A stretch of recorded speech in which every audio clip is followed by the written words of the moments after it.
தொடர்ந்து 10 ஆண்டுகளா இந்த டிஎன்பிஎஸ்சி எக்ஸாம்ல தொடர்ந்து 10 ஆண்டுகளா ஒரு முறைகேடு.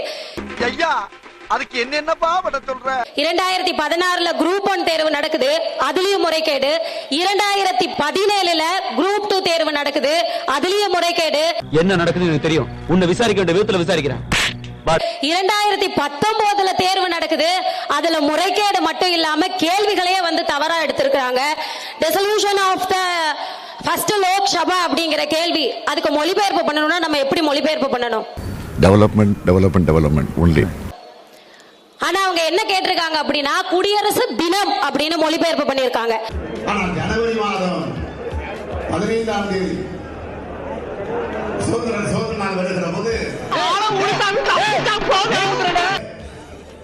ஜனவரி மாதம் 25ஆம் தேதி குடியரசு நாளில் கவர்னர் திட்டம். அப்ப இதற்கெல்லாம் மாற்று என்ன? பேசாமே இருந்து செத்து போயிடணுமா? I don't care.